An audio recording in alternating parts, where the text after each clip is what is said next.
How's everyone going? Welcome back to another Carriages 998 review video. Today we are back on the desk, as you can see. This is this is an older video from a few years back, so this is actually a voiceover. A lot of the video will have a voiceover for one of the first times as a review video. Anyhow, this review is another one of Sonic's models, so let's take a look at how this turns out.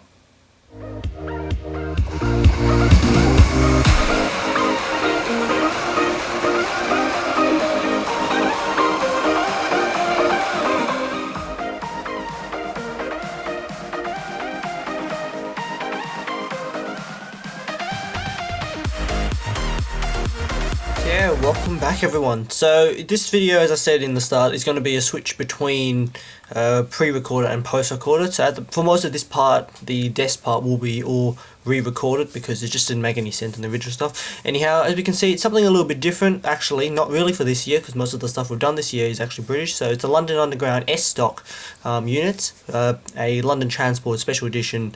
So Bachmann trains got the special to do it. Code number 35990A. So this is the 4-car train pack. I think they only brought out one particular train pack and a 4 extra carriages to make it into its full 8-car set. So if we spin it onto the back, we can see a little bit of details of the model, like the background history. And we have a very nice artwork and the full 8-car train put into one unit. So we'll see that run later on because we do have the spare. Sonic has actually given me the extra carriages to use for the testing because the model is actually in the workshops for a few issues.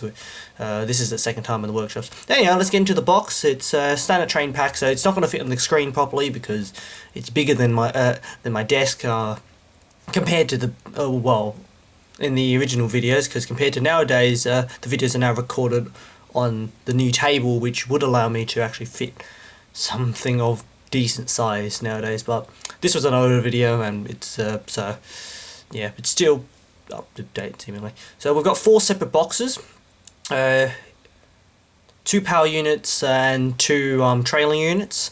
The two power units are the 2 drive units, so both also have their own accessories and stuff. Underneath it, so here we have our instruction manual and breakdown sheet. No, instruction manual, because they don't usually give us breakdown sheets. Actually, no, they do, but whatever. So it's how to open the model, fitting, sound, and standard stuff like that. So we're going to open only one pack for the opening part because there's just not really much of a point. Packaging is pretty much the same to all of them, and then we'll get it nice and close so that we can actually have a look at the each unit separately instead of having trying to open cases. Just a bit of a waste of time. So the video has actually been cut quite a bit from the original, just so that it fits a bit better. In any case, it's the standard Bachmann ice block packaging, as they like to call it, as it's going around in the community. So it's just a plastic casing, basically. A lot of packaging to open. It's a bit tight, as you can see. To think this is like the 3rd time it's been taken out of that box as well. It doesn't live in this box anymore, so it's now in a proper carrying case. So, and just pop it out, nice and simple. So they come with a few accessories like a spare wheel, which is they have a wheel with a traction tire and a wheel which doesn't have one. The one that is it's fitted with one that doesn't have a traction tire, but we've had to fit the traction tire because it was having a lot of gripping issues with 2 power units and 8 carriages. So something which we can't find at the moment, which just going to come back in 1 second. Right, so I found the little piece. This is the little stick which is used for uncoupling the model. So it basically goes underneath the coupler and it allows you to unhinge the coupler from the other unit. The coupler looks like it should have electrical conductivity, but it doesn't. So yeah, it's just a finicky little coupler which is used by itself, as seen. Anyhow, I think that's all for the opening of the model. Let's jump in And getting closer, let's go and have a look at these details on the desk. So here we are, we've just got the two motor units out at the moment. So, just a little look around it. The two carriages numbers are 21060 and 21059. And we can see the sort of gangway detail. It's not really. Yeah, there's internal seatings, so it's quite a nice detail model from away, but yeah, there's a lot of the stuff is molded on these models.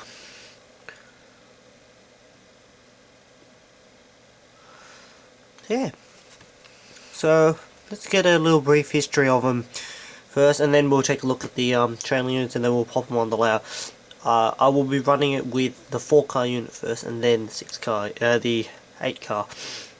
So let's get a little bit of history on it. So the S-Stock were built by Bombardier and started to come in service from 2010 onwards.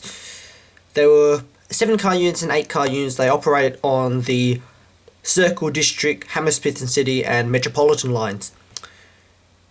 They were intended to replace the A-Stock, C-Stock and D-Stock, which previously operated on the lines. These were also the first new trains to have air conditioning, so for the first time ever, Londoners was able to have air conditioning. The trains featured a full walk-through train, so they weren't separate carriages. They had a full walk-through gangway, which allowed you to get from the front to the rear of the train without needing to open any doors. S-Stock operates on a standard gauge network, which uses a 750 volt DC 4th rail operation, max speed of 100 kilometers an hour, and they operate on a cut and cover sort of level of the London Underground. So none of the deep level tubes. Deep level tubes uses a different stock, which I can't recall at the very moment. So anyhow, that's the end of the history part. For more detailed history, be sure to check down in the description below. Let's jump over and have a look at its features and close up. So going in right up close, we can see that the details on the model is accurate. But as I said, a lot of it is molded together. We can see a bit of undercarriage detail, or enough undercarriage detail, which makes it look somewhat realistic when in operation. We got the door stickers, the gangways, which are just massive molded pieces of plastic. Same on these sides, and as stated, they have molded interiors which have a few seats and stuff. If I remember correctly, these have lights on the front in the leading units as well. So yeah, they have a decent amount of detail, not as much as some of the others I may have seen, but it's satisfactory amount of detail. Right, so with the carriages out, we start the gangway. You can easily see now the differences between the two couplers, which basically one is the pin locks into the other. So just going around on these, nothing too much different. It's just purely just carriages. These ones actually have proper so the interiors go down to the floor, unlike the one of the other ones which had motors in them. These two carriages are 2260 and 2460.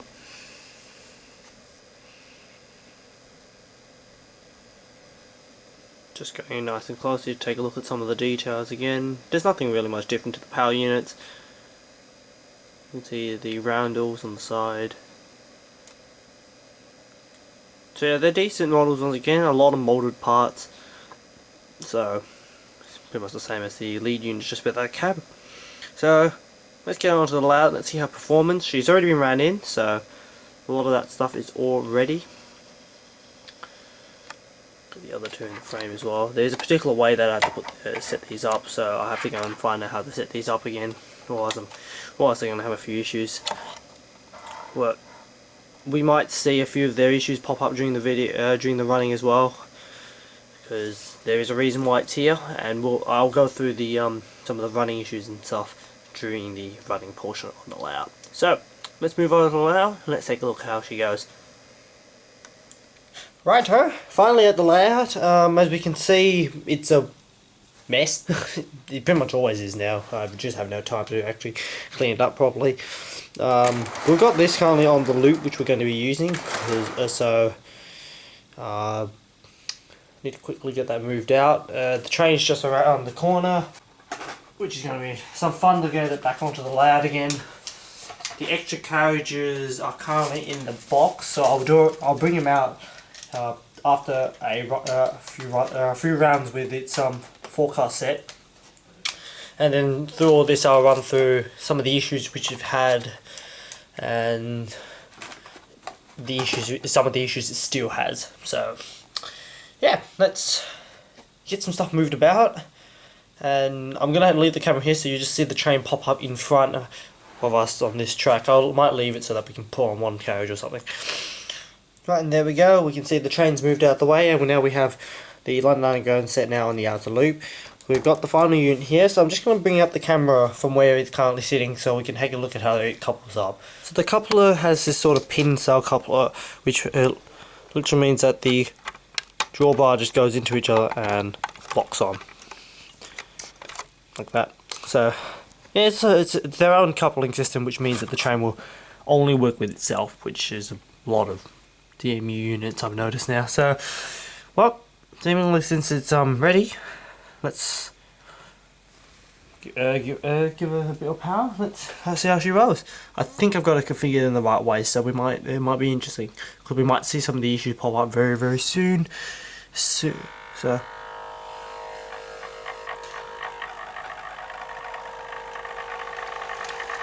as we can see, the front there are tail lights on the back of the train, and there she goes, and there she derails. Right, so with it re-railed, let's get about going the other way this time. As we can see, those are the headlights. We can see the destos are popped up, and the front unit has internal lighting. Well, I think it's just light bleed actually. I feel like it's just light bleed.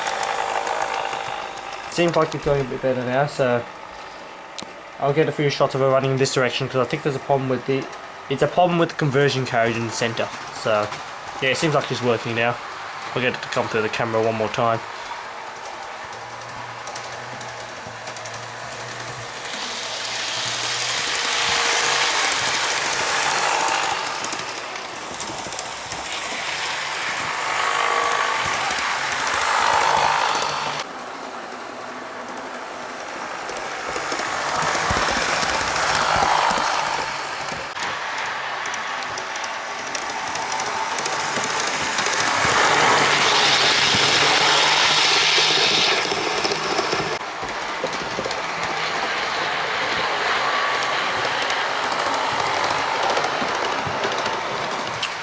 Right, so now that we can see that it's actually running and not having any of its coupler issues or its derailing issues, we can see it's actually operating quite well. It's a bit on the noisier side. Usually I would say it's based on the controller, but I've noticed it's being a bit noisy at the club as well, so I have a feeling it's the motor on it. Since it's got two motors as well, it's quite interesting because it's pushing and pulling itself. They're not actually fully geared the same, I've noticed when I've been operating it. So one end is actually pushing and the one end is actually pulling. Might answer why they're having the railing problems, because one end, yeah, whatever. So yeah, it's not going too badly. As we can see, it actually looks quite decent on the shots. So let's get the extra carriages on. You'll see them pop up in the screen. So I'm going to leave the camera here. You'll see them pop up on the side track. Right, and so there we are. In some sort of order they've been put on the tracks. I think that's... I tried to do it to what the diagram said it was meant to be, but yeah, that may have not really worked too well. I need to push back the Right, so let's get it coupled up, and I will do this all off camera. Then we'll get it sent off for a few more rounds before conclusion. And there we are with the full train. So I've got them in some sort of configuration. I feel like it's not the correct configuration, but whatever. As long as it works, it works. So let's get a roll. So just before we get her rolling, so yeah, talking about a few of the issues that I've had with her, and the reason why she's in the worst at the moment. So firstly, there was the traction issue, because it doesn't have enough traction to pull its full length of train with its original non-traction tyre wheels.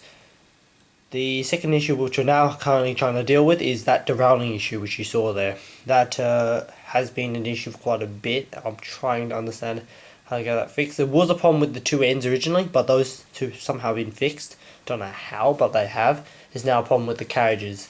We're going to get it going the same way, just so that hopefully it won't derail again. And let's get her out of here.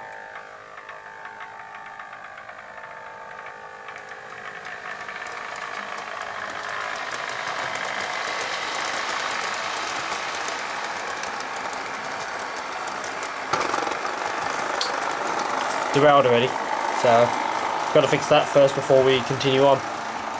But we'll go straight into running shots this time.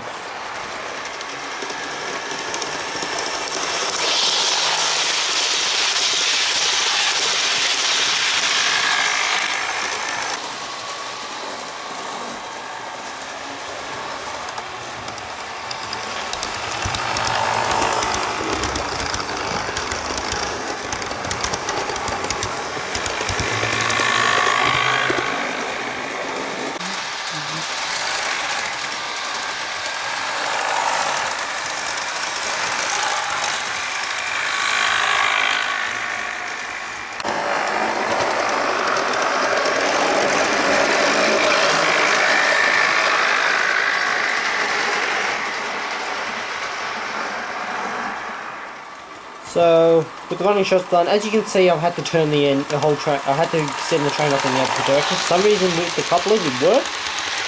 It's still having a few problems with the one with the carriages. This is the carriages which has the coupler, which changes the direction of the coupler, which is unfortunate because it's the coupler that it's the one carriage that's actually needed on the train. I would have removed it just so we could operate it, but no. So anyhow, I guess it's about time I conclude the video here. I thank you all for watching. You see the scores come up next, and hopefully you've enjoyed this another review, and hopefully we'll be able to bring out a few more. Goodbye.